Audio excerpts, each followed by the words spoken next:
What's up, guys? Mr. Jones Tattoo here. Got a lot to talk about.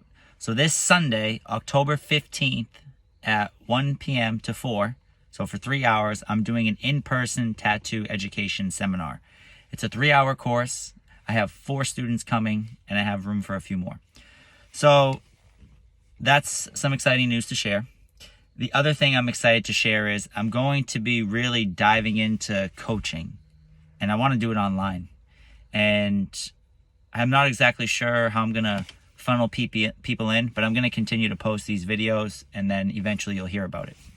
But the main point of this video, what inspired me to make it, was I had a call today with a tattoo artist, and I shared the process of the tattoo that I did yesterday.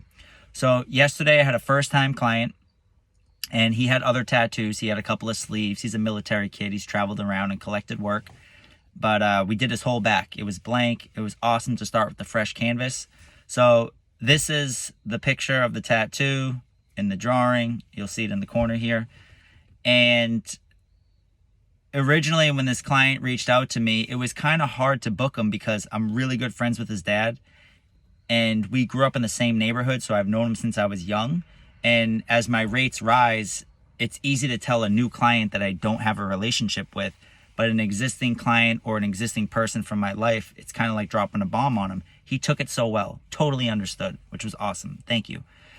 And then we met up for an in-person consult, and at the in-person consult, I trace the client's back and I get a general idea of what direction the tattoo is going to go in, and then I take a fee for the drawing. So at the consult, he told me he wanted a dragon on his back. I've never drawn a dragon in my life.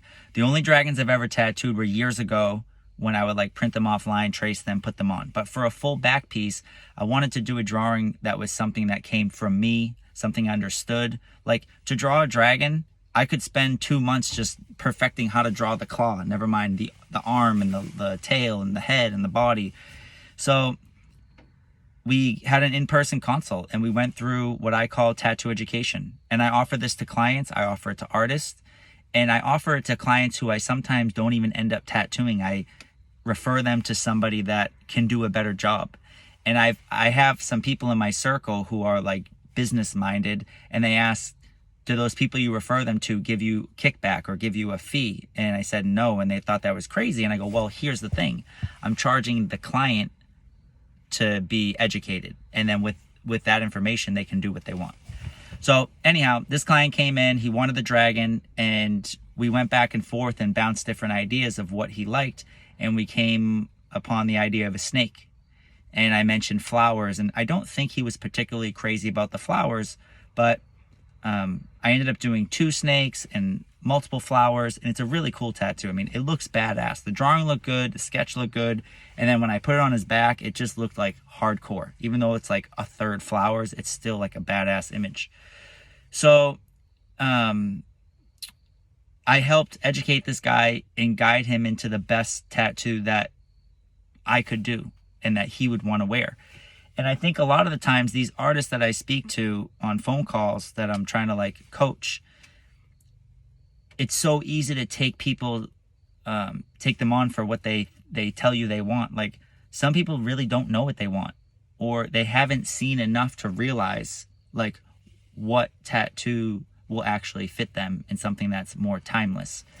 So the night before I tattooed this client with this snake back piece, I laid in bed and I was like, oh my God, I'm freaking out. And I drove to my studio and I was like, is this gonna work? Like, is this gonna look as good as I want? And I started to doubt it, because a lot of the back pieces that I've been drawn to are like one big engulfing image, like a front view of a skull or a Hanya or whatever. But I went in and kind of reassured myself that I knew what I was doing. And when I met this client, when I showed him, if he didn't absolutely love it, I would have rescheduled and redrew the whole thing, which didn't happen. And then once I laid it on his arm and it wrapped his back, I was like, yes, it works. And all the forethought and the pre-drawing I put, I knew everything was like compartmentalized and laid out to fit his back and work. So yeah, keep an eye out for future tattoo education. Whether you're a client or an artist, if you have any interest in tattoo education, an in-person consult or FaceTime, let me know. And thanks for following. Peace.